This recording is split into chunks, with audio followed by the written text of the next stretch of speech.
At my daughter Jessica's lavish Boston wedding, surrounded by 100 smiling faces, she raised a crystal glass not to me, but to my replacement. "To a successful father," she announced, her voice dripping with ice. In that moment, 28 years of my love and sacrifice were erased by a single cruel word. Before we continue, please subscribe to the channel and write in the comments, and what time it is where you are now. The ballroom at the Boston Four Seasons felt like another world, a glittering planet of crystal and silver where I was a trespasser. Everything seemed to hum with the quiet confidence of old money. The chandeliers dripped light onto 200 guests, whose clothes probably cost more than my beat-up Honda Civic. My rented tuxedo pulled tight across my shoulders, a constant reminder that I didn't belong here. But none of it mattered, because across the room, my daughter, Jessica, was a vision in white silk, radiant enough to outshine every diamond in the room. My chest swelled with a pride so fierce it felt like a physical ache. My little girl. It seemed like only yesterday I was teaching her to ride a bike in the park, her tiny hands gripping the handlebars, her face a mask of fierce determination. "Don't let go, Daddy." But fathers have to let go.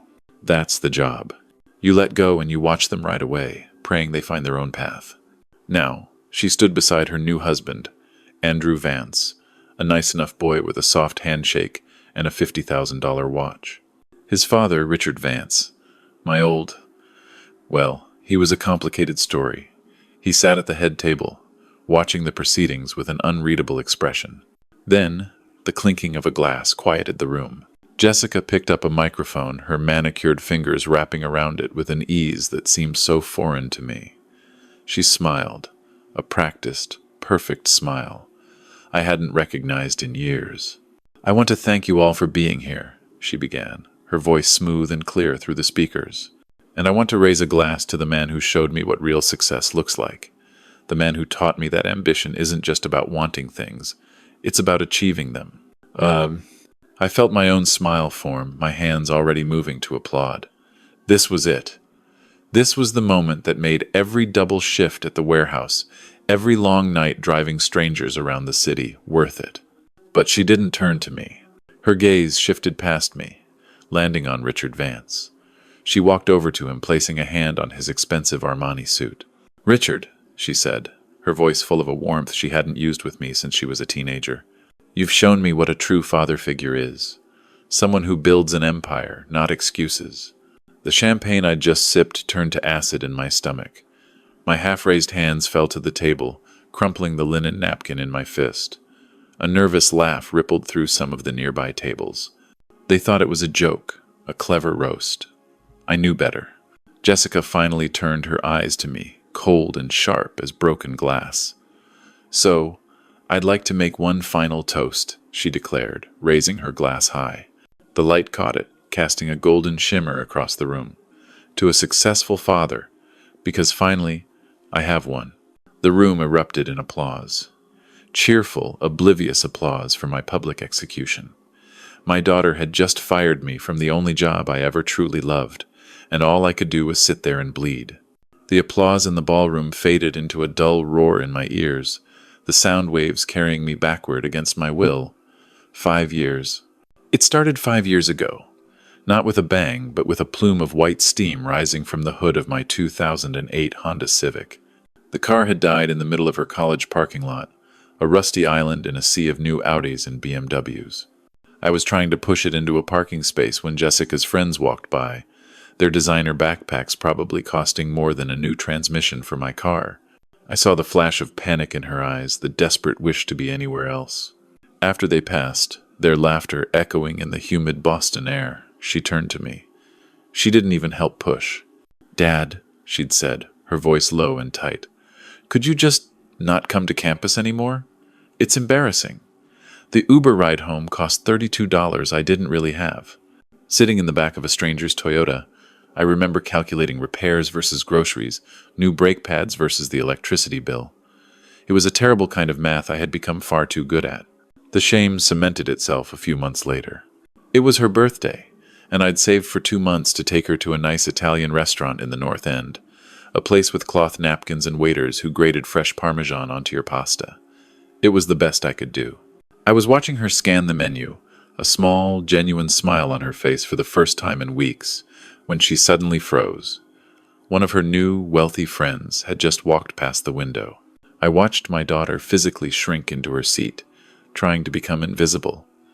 When the friend came inside, Jessica sprang back up with a bright, false smile. "Oh, hi, Ashley. What a surprise." Her friend glanced at me, and before she could ask, Jessica added quickly, "This is just someone I know. We just ran into each other. Just someone I know." The words hung in the air between us, thicker than the smell of garlic and marinara sauce. The waitress looked confused when I still insisted on paying for the meal, when I still ordered the birthday tiramisu with a candle in it. Jessica made an excuse and left before they brought it out. I sat in the parking lot afterward, in the driver's seat of my embarrassing old Honda, eating leftover breadsticks and wondering when, exactly, I had been demoted from her father to just someone she knew. That summer, the Amazon warehouse job started. 11 p.m. to 7 a.m. My body moved on autopilot while my mind did that terrible math over and over. My world shrank to the dimensions of a cardboard box. The younger workers called me Pops. It wasn't mean-spirited, just a statement of fact. I was old enough to be their father, working their job, living their struggle, but with less time left to fix it. I learned to hide my uniform in the trunk of the Honda. I didn't want Jessica to see the blue and gray vest with the smiling arrow logo when I picked her up. Energy drinks became my breakfast, lunch, and dinner. Red Bull and resignation. But there were small moments of grace.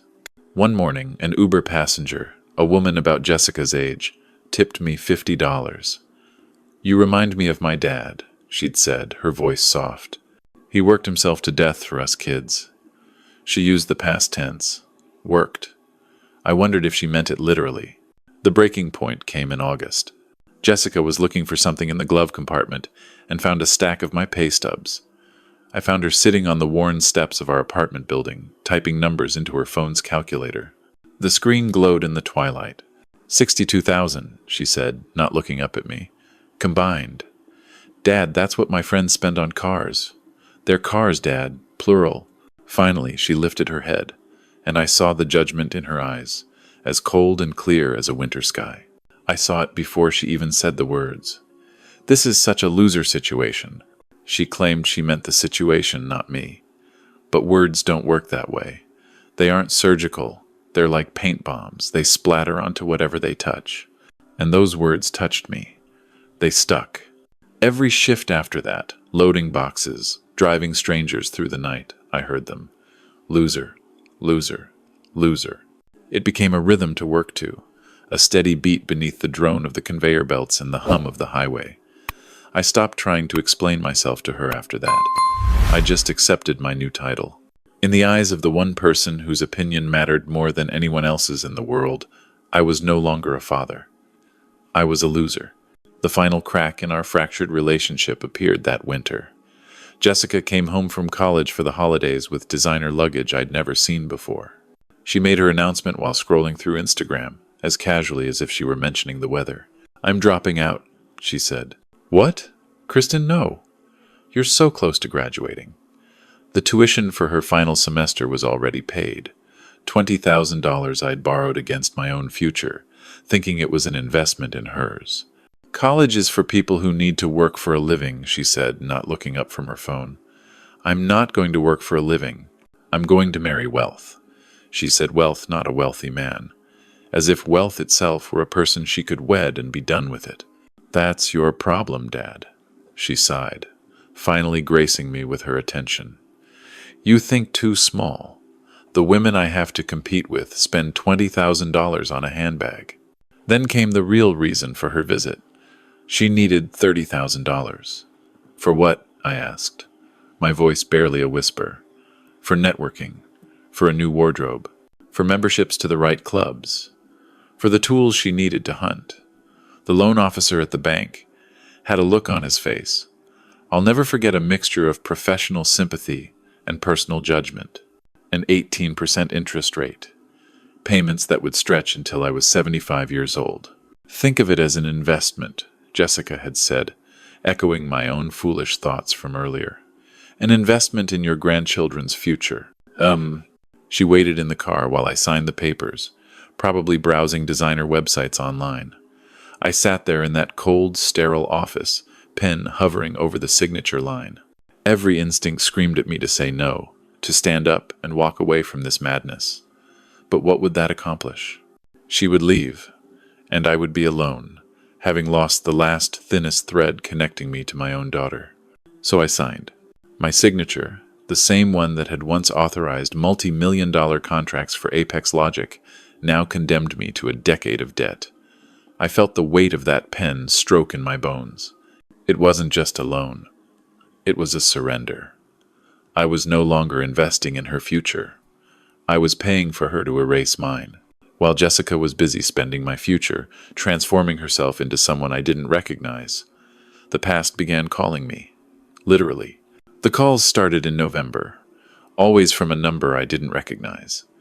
I'd be in the middle of a warehouse shift, my supervisor watching, and my phone would buzz. I'd ignore it. Then a voicemail would appear. "Robert, it's Richard Vance. We need to talk. It's important." His voice sounded strained, urgent. My first thought was that he was going to sue me. Maybe Jessica had done something, run up a debt, and he thought I was responsible. I deleted the messages. Then came the letter, handwritten on thick, expensive stationery that felt alien in my beat-up mailbox. "I know who you are," it read. "I know what happened. Let me explain." I burned it in my kitchen sink, the acrid smoke setting off the fire alarm and earning me angry knocks from my neighbors. Whatever it was, I didn't want to hear it. Pride, I guess, is the last luxury of a poor man. Meanwhile, I watched my daughter's campaign unfold from a distance, through the curated lens of her social media. She studied wealthy families the way other kids studied for exams. I found her old notebook once, filled with names, net worths, and eligible sons. Andrew Vance's name had been circled in red ink. Sole heir. Mother comes from old oil money. Her hunt was methodical. She learned their language, their gestures, their casual references to ski resorts I'd never heard of, and boarding schools I could never afford. She created a character and inhabited it so completely that I wondered if she even remembered the real Jessica anymore. But I did. I remembered the girl who cried when her goldfish died and made me Father's Day cards out of construction paper. That girl was still in there, I told myself, buried under layers of designer labels and practiced laughs. Then, 3 months after she met Andrew, I saw it.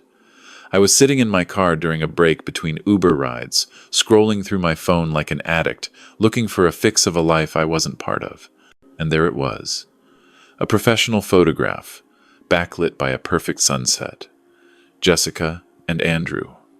Her left hand was prominently displayed, a diamond catching the light like a captured star. The caption read, "With my soulmate." Soulmate. They'd known each other for 90 days. Hundreds of likes. Dozens of comments from her new friends congratulating her. Not one mentioned her father. My phone screen cracked when I dropped it. Or maybe I threw it. It was hard to remember exactly. The knock on my apartment door a few weeks before the wedding wasn't her usual pattern. It was harder, more insistent. When I opened it, she stood in the doorway like she was visiting a crime scene. Her $3,000 outfit was an accusation against my poverty. She wouldn't come in. She actually stepped back when I gestured to my worn-out armchair, as if being poor might be contagious. Through my window, I could see Andrew's Bentley idling at the curb, its engine humming. They hadn't even turned it off. That's how sure they were this would be quick. 5 minutes, she said, checking a watch that cost more than my rent. This won't take long. She carried a sleek leather briefcase. She placed it on my coffee table without actually touching the surface, clicking it open with the efficiency of someone serving an eviction notice. She pulled out a single sheet of expensive paper. "Traditional father of the bride responsibilities," she said, her voice flat and businesslike. The itemized invoice might as well have been written in my blood. Rehearsal dinner, $15,000. Bride's dress, $20,000. Reimbursement expected. Photography deposit, $5,000. The total at the bottom was $50,000. "Due May 1st, she said, checking that watch again. "That's in 11 days. My voice was gone. I couldn't speak. I simply turned to my small kitchen counter, where my laptop was already open. I swiveled it to face her, already logged into my bank account. The numbers glowed a sickly green against the black screen. Savings, $3,047. Checking, $203. I pulled my pay stubs from the drawer where I kept important papers and broken dreams, spreading them out on the table like a losing poker hand. "This is it, Jessica," I finally managed to say. "This is everything. This is all I have." She looked at the numbers the way someone looks at a dead animal on the side of the road, a flicker of disgust mixed with mild academic interest. "Other fathers would find a way," she said coldly. "How, Jessica? How would they find $50,000 in 11 days? Richard wrote a check for $200,000 for the venue without blinking," she shot back. "I'm not Richard." That's when she exploded. The carefully controlled mask shattered, and for a moment I saw the raw, angry child underneath. "You're pathetic!" The papers went flying from her hand, floating down around us like expensive, poisonous snow. "Absolutely pathetic. 28 years, and what do you have to show for it? Nothing. You are nothing." My apartment walls seemed to vibrate with her anger. A neighbor banged on the wall, then another from above. The whole building knew our business now. 28 years of disappointment, she yelled, her voice raw. "Do you know what Ashley's father gave her for graduation? A house. A house, Dad. You can't even give me flowers for my wedding." I tried to say her name, to reach for the little girl I knew was still in there somewhere, but she cut me off with the cruelest weapon she had left in her arsenal. "Mom would be ashamed of you." The name Eleanor hadn't been spoken between us in 2 years. The silence that followed her words was nuclear. We both just stood there in the fallout, her chest heaving, my heart somewhere down around my knees. "If you can't contribute," she said, her voice now arctic and controlled, "then don't come. I'll tell everyone you're sick or traveling." She picked up her expensive briefcase, clicking it shut with a sound of finality. "Or dead. That might be easier to explain." "I'm still your father," I whispered, the words feeling thin and useless. She looked at me then, truly looked at me, like I was a complete stranger she had accidentally let into her home. "No," she said. "You're my embarrassment." "Ah." The slam of the door shook the whole apartment. On a small shelf by the door, our one framed photo of me and a 7-year-old Jessica at Disneyland. Her perched on my shoulders. Both of us laughing fell to the floor. The glass shattered. I knelt to pick up the pieces, my hands shaking. And that's when I found it, tucked behind the photo where I'd hidden it all those years ago. A small yellowed plastic hospital bracelet. The letters were faded but still legible. Jessica Harris. Leukemia Ward. 2002. She'd been so small, so fragile. The chemo had taken her hair, her energy, everything but her fight. I remembered holding her through the worst of the nights, promising her anything if she'd just keep fighting, promising her the world. I had given her more than the world. I had given her everything, and she didn't even know. Holding that fragile piece of plastic, I knew I had to go to the wedding. It wasn't about fighting with her anymore. It wasn't about pride or money. It was about that little girl in the hospital bed. I was her father then, and I was her father now. Even if she didn't want me, I had to be there. I owed it to the girl I had saved. Back in the ballroom, 15 minutes had passed since my daughter's toast. 15 minutes of sitting frozen while the world celebrated around me, politely pretending I wasn't the bleeding wound in the corner of the room. My hands gripped the table edge. "Stay seated," a voice in my head pleaded. "Stay invisible." But the memory of that little plastic hospital bracelet was stronger. I had to try one more time. My knees protested as I stood, the sound of my chair scraping against the marble floor drawing a fresh wave of eyes. The walk across the dance floor felt like a desert highway. Couples swayed to a soft melody, their whispers following my path. As I neared the head table, a woman with kind, wrinkled eyes stepped in front of me. Mrs. Gable. She'd lived next door to us for years, before I'd had to sell the house. "Robert," she said warmly, ignoring the stares. "I'm so glad to see you." Eleanor would have been so proud of Jessica today. Her simple kindness was a splash of cool water on a fresh burn. It gave me the strength to keep walking. Jessica spotted me when I was 20 feet away. Her smile didn't just fade, it calcified, turning into something hard and defensive. By the time I reached her, her arms were already crossed. "You look beautiful," I started, my voice barely carrying over the music. "Just like your mother." The eye roll was so pronounced I worried she'd strain something. "What do you want? Money? I told you Richard paid for everything." "No, just 5 minutes, please." "You've had 28 years, she snapped. "What's 5 minutes going to change?" My hand moved forward instinctively, the way it had 1,000 times when she was little and needed comfort. She flinched back as if I were carrying a disease. "Don't touch the dress. It costs more than your car." Her voice rose, making more heads turn. "You're embarrassing me. Again. Like you always do." Andrew returned then, reading the scene in an instant. His hand found Jessica's waist, a gesture of ownership. "Babe, is he bothering you?" He looked at me, his face a mask of polite dismissal. "I think it's time for you to go." "He's leaving," Jessica said, not even looking at me. Then, louder, making sure the growing audience heard every word, she added, "Go back to your Uber. Someone probably needs a ride to the airport. At least you're good for that." A few of the groomsmen snickered. That was it. The final blow. There was nothing left to say. My love wasn't wanted.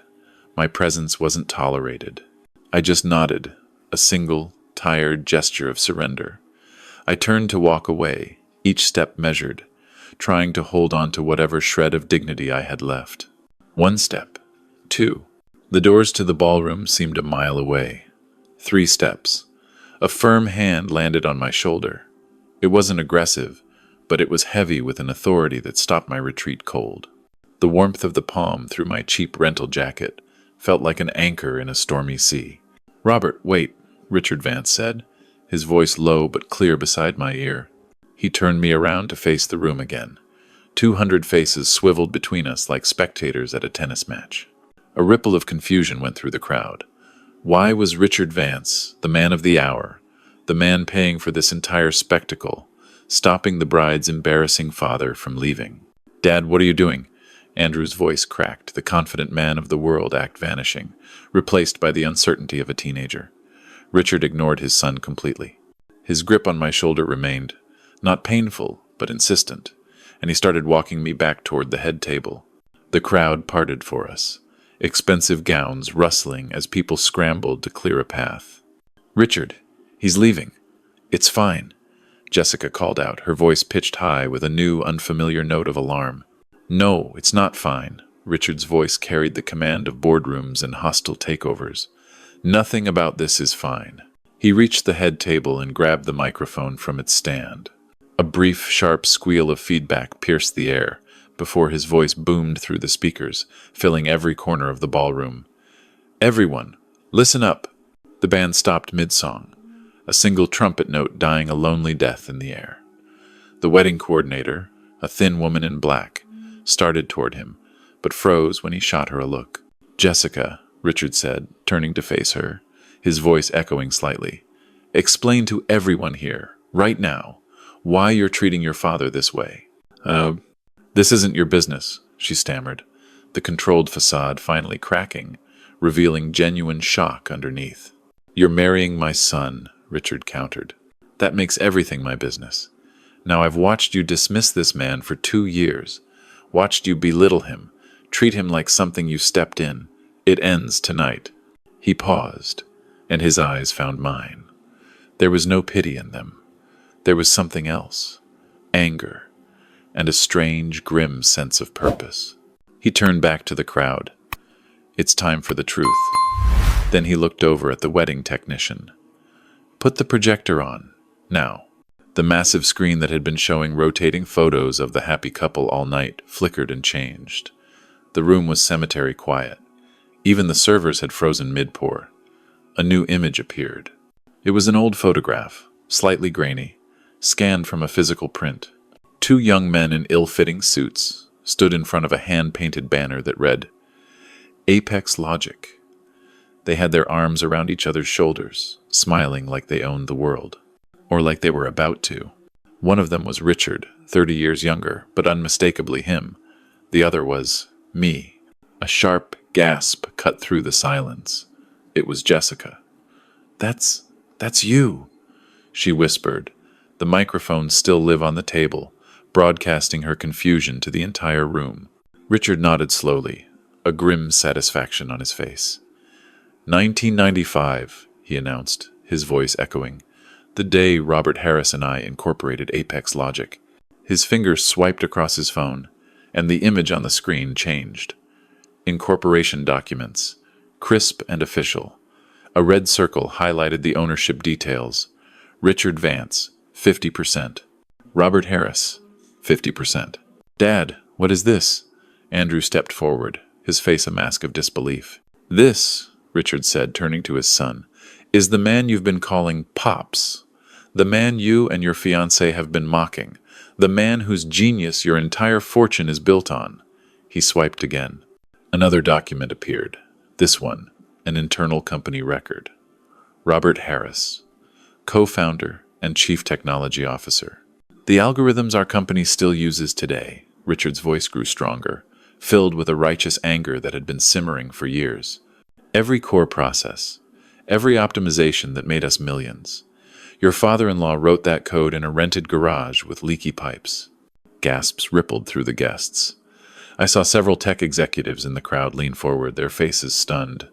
The Apex Logic algorithms were legendary in the industry, the subject of case studies at MIT. More photos scrolled past. Our first real office, the day we were listed on the NASDAQ. Headlines flashed by, Boston startup, joins Fortune 500. The logic kings of the dot-com boom. In every photo, there I was, younger, thinner, wearing suits that actually fit. By 2002, Richard continued, his pacing deliberate, letting every word land like a hammer blow. Robert's share of the company he built was worth a conservative estimate of $10 million. Jessica's face had gone from red to a ghostly white. Her grip on Andrew's arm tightened. The guests were murmuring, a low buzz of shock and speculation filling the ballroom. Richard let the $10 million figure hang in the air for a long moment before he spoke again. Which brings us to the obvious question, he said, his voice dropping, drawing everyone in. Where did it all go? He swiped his phone. The screen changed. It was no longer a business document. It was a hospital admission form. The text was large enough for everyone to read. Patient, Jessica Harris, age 5. Diagnosis, acute lymphoblastic leukemia, rare variant. I felt the air leave my lungs. I was back in that sterile white room, the doctor's words echoing in my head. 12% chance with standard treatment. The screen flashed to an insurance denial letter. The words "claim denied" were stamped across it in bold red ink. Experimental treatment not covered. Then came the bank loan rejections, one after another. No bank would lend that kind of money against the life of a dying child. Richard's voice was thick with emotion now. There was an experimental treatment in Zurich. It cost $500,000. Upfront, cash only. That didn't include flights, living expenses for over a year. I offered to help. I begged him to let me help. But he refused. He said it was his responsibility, his daughter, his duty. The next image was a share purchase agreement dated May 20th, 2002, 5 days after the diagnosis. It was the contract detailing the sale of my entire 50% stake in Apex Logic to Richard Vance. He sold everything. In 5 days. An endless scroll of receipts followed. Medical costs. Apartment rental in a foreign country. Flights. He lived on sandwiches for 18 months to save money for better doctors, Richard said, his voice cracking slightly. He wore the same 3 shirts for a year and a half so you could have the best care in the world. Oh. The scrolling stopped on one final image. It wasn't a document. It was a photograph. Jessica, 7 years old, her hair just starting to grow back in soft curls, cancer-free, her thin arms wrapped tightly around my neck. We were both crying with relief. Richard turned off the projector. The screen went dark, but the image was burned into everyone's mind. He turned to face my daughter, whose knees were now visibly buckling. Your father isn't a failure, Jessica, Richard said, his voice resonating with a quiet, profound power. He's the most successful man I've ever known. He traded $10 million for your life and never told you, because he didn't want you to live with the guilt of surviving. That is what a truly successful father looks like. In the deafening silence that followed Richard's words, my daughter's legs gave out completely. Andrew tried to catch her, but she pushed him away, sinking to her knees on the cold marble floor. The $20,000 dress pooled around her like spilled cream. And then she began to crawl. Actually crawled. Across the dance floor, her hands reaching for my worn rental shoes like a pilgrim approaching a shrine. The sight broke something deep inside me. This wasn't victory, it was agony. "Dad," she choked out, the word hitting me like a physical blow. She hadn't called me Dad in 15 years. "Daddy." Her tears were creating dark streams through her perfect makeup. "Please, please, look at me." The 200 guests might as well have been on the moon. All I could see was my little girl, broken on the floor. "I remember the hospital," she whispered, but the microphone on the floor picked it up, broadcasting her broken confession. "You sang to me, every night. That silly song about the princess. You never missed a night." Her voice broke completely. "You gave up everything. Everything. And I called you pathetic. I said Richard was my real father. What kind of monster says that?" The sobs that ripped through her weren't the delicate tears of a bride. They were the sounds of a soul shattering. I couldn't watch her on the floor a second longer. My own knees screamed in protest. Years of warehouse work had seen to that. But I lowered myself down to her level. My own tears were falling now. No point in hiding them. "You're not a monster," I said, my voice steadier than I expected. "You're my daughter." But I was so cruel. She grabbed my hands, her grip desperate, holding on like a drowning woman. "You didn't know," I told her, my thumbs wiping away her tears. "I never wanted you to know. The guilt would have been too much to carry." "That doesn't excuse it," she cried, the ferocity in her voice startling me. "You saved me, and I spent 20 years being ashamed of you." I pulled her into my arms, and she collapsed against me, just like she had when she was 5 years old, sick and scared and needing her daddy. The room erupted in applause then, a wave of cathartic sound, but all I heard was my daughter crying into my shoulder saying, "I'm sorry," over and over and over again. As I held my daughter, helping her slowly to her feet, Andrew approached us. The arrogant, dismissive young man from an hour ago was gone. In his place was someone who looked humbled, his face etched with a shame that mirrored my daughter's. "Mr. Harris, Robert," he started, then stopped, swallowing hard. He was crying now, too. This 30-year-old man who'd never known a day of hardship in his life. "Dad?" he asked, his voice cracking. Would it be okay if I called you Dad?" I was too overwhelmed to speak, so I just nodded.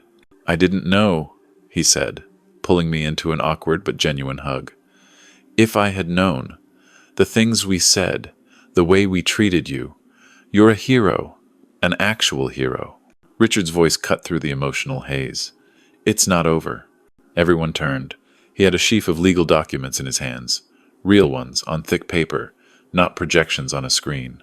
He spread them out on the head table, which had become a makeshift stage for our family's implosion and rebirth. "Robert," he said, his voice firm, "you gave up the money, but you never gave up the mind. Every single algorithm that Apex Logic has used to make billions of dollars for the last 20 years, you designed. I've been profiting from your genius while you've been struggling. That debt is long overdue." He tapped the top document. It was a partnership reinstatement agreement. "I've been carrying these for 2 years, Robert, waiting for the right moment, for you to let me make things right." "Huh?" "Richard, I can't. It's not a gift," he said sharply, cutting me off. "It's justice. 25% stake in the company, retroactive to 2002. He let that sink in. Based on current valuation, that stake is worth approximately $30 million. The room, which had been buzzing with whispers, went completely silent again. $30 million. The number was abstract, meaningless. I had my daughter back. That was the only currency that mattered. "I don't need," I started to say. "It's not about need," Richard insisted, his voice softening. "It's about what's right. It's for her, for your grandchildren someday. Let me restore what was stolen from you, not by greed, but by circumstance. Jessica grabbed my hand, her eyes pleading, "Please, Dad, please let him do this. For us." Richard picked up a heavy, expensive-looking pen from the table and held it out to me. My hand, calloused from years of manual labor, trembled as I reached for it. My hand, hovering over the signature line, felt like it belonged to someone else. The pen was heavy in my fingers. For a moment I saw a flash of all the things that signature represented. The loan I'd taken, the sleepless nights, the quiet desperation. Then I looked at Jessica, her eyes shining with tears and a desperate, beautiful hope. This wasn't about the money. It was about closing a painful chapter. My signature hadn't changed in 30 years. The same careful loops I'd used to sign my daughter's permission slips, her hospital admission forms, and the sale documents that had saved her life. As the final stroke of the S in Harris was complete, the ballroom, which had been holding its collective breath, erupted in spontaneous, genuine applause. It wasn't the polite, obligatory clapping from before. This was a roar of approval, of relief, of joy. The wedding photographer, who had abandoned his posed shots, was clicking his shutter rapidly. "This is better than anything I've shot in 20 years, he muttered to his assistant. Before I could fully process the reality of signing a $30 million contract on a tablecloth, Jessica was in front of me, her own smile finally reaching her eyes. "Daddy," she said, her voice soft, "dance with me. My knees aren't what they used to be." I chuckled, the sound foreign after so much pain. "Then we'll sway," she insisted, pulling me gently toward the dance floor. She whispered something to the band leader, and the opening notes of a song I hadn't heard in years filled the room. A soft, gentle melody she had loved when she was small, one I used to sing to her, badly, until she fell asleep. She pulled me close, her head finding my shoulder like it had always belonged there. We swayed gently in the center of the floor, as other couples, smiling and teary-eyed, joined us. "I love you, Dad," she whispered into my jacket. "I've always loved you, sweetheart," I answered, my voice thick. "Even when I was horrible?" "Especially then," I said, holding her a little tighter. "That's when you needed it most." The song ended, but we kept swaying for a moment longer. The room had transformed. The tension was gone, replaced by a warmth that had nothing to do with the chandeliers. It was no longer a spectacle of humiliation or a corporate drama. It was just a wedding again, a celebration of family, of forgiveness, and of a love that, against all odds, had found its way home. 3 months later, I stood in my new office at the Apex Logic headquarters. Chief Innovation Officer gleamed on the door. It was Richard's idea, a title I'd initially fought him on. It was the same corner office that had been mine in 1999, with the same sweeping view of the Boston skyline. My desk now held 3 photos. Eleanor on our wedding day, a 5-year-old Jessica on my shoulders at Disneyland, and a new family portrait from last week. My old Honda Civic still sat in the executive parking lot below, nestled between Richard's Tesla and Andrew's Bentley. Some things are important reminders. I'd told Richard when he tried to buy me a new car. Before I could get lost in the view, Jessica arrived, professional in a blazer but still my little girl in her smile. "The foundation's first grant was approved," she announced, her eyes shining. She had taken the money she'd received for wedding gifts and started the Eleanor Harris Foundation for Childhood Leukemia. Her new office was right next to mine. "We're funding 5 families' treatments in Zurich. I want you to meet them, Dad. They should know who really made this possible." Andrew appeared in the doorway, sleeves rolled up. "Ready for lunch?" Richard had him shadowing me all week, learning what actual work felt like. We walked to a food truck a few blocks away that sold the best lobster rolls in the city. It was my choice. The owner recognized me from my Uber days. "Hey, Bob," he'd shouted.